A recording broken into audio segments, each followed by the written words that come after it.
In today's free photo video editing tutorial, I'm going to show you how you can add a cool photo effect or a vignette effect in Pixlr, a free photo editor. Let's get started. Once your image is online or on Pixlr, go under Filter and click the third option, or Vignette.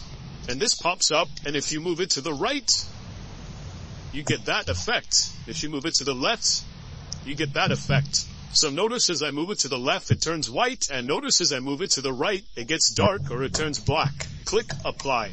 If you want a deeper effect, go back onto the filter and click Vignette and do the same exact thing.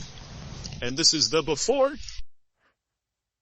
and this is the after. Thanks for watching. If you want to see more free photo editing tutorials, subscribe to the channel, drop this video a like, and share the video.